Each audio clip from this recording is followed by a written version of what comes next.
Welcome to your weekly airplane news update. This is the week of August 15th, 2022. We have 4 stories for you. The first one is a follow-up on the Redbull plane crash that happened a couple months ago. Also a follow-up on the skydiving accidents where the copilot had jumped out of the aircraft. We also have an aircraft part that fell out of the sky and almost hit someone. And then lastly, another highway landing that was actually successful. So let's get to it. First story this week is a follow-up on the Redbull plane crash. The NTSB has issued a remarkably short analysis of the probable cause of the Redbull plane crash. If you remember, the 2 skydivers were trying to swap plane. They stalled the aircraft. It went into a nosedive, and then they exited the aircraft and then tried to get into each other's airplane. One of them succeeded, the other one didn't.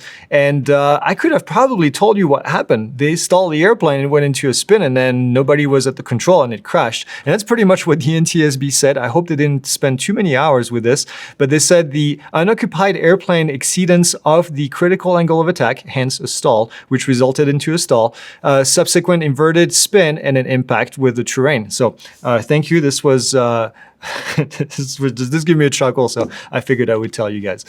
All right, the next thing didn't give me a chuckle. Unfortunately, this is something that we talked about a couple weeks ago, where a skydiving flight, the co-pilot came back and then ended up falling out of the airplane. And the more we hear from this story, the more this is very bizarre. The NTSB preliminary report came out and then said that the pilot, they talked to the pilot in command, and the report stated that the co-pilot may have gotten sick during the flight. It actually states that the window, he opened the window and probably vomited out of the aircraft after they had the emergency.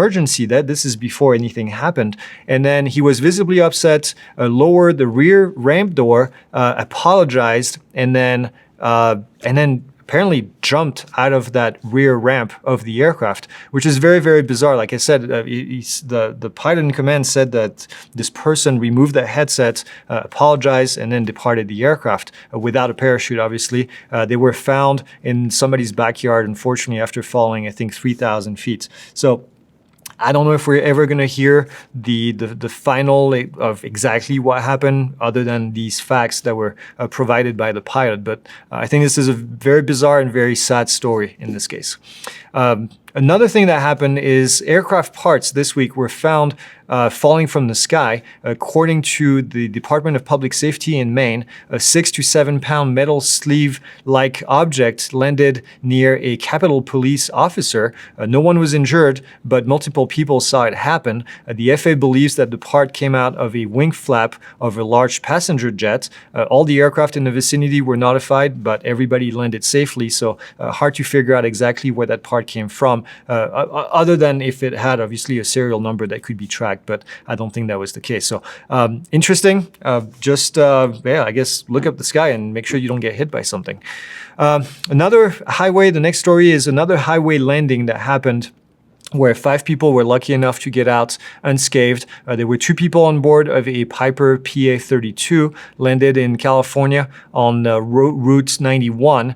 This happened, and then they struck a Toyota pickup truck. The 2 people in the airplane were able to get out prior to the aircraft catching on fire, and then the 3 people that were in the pickup truck were able to get out without any injury. So lucky. This is the second one. We had reported on another highway landing that had happened a couple weeks ago in North Carolina or South Carolina, if I remember correctly. So that's it. That's all I have for you this week. As always, like, subscribe, and we'll see you next week.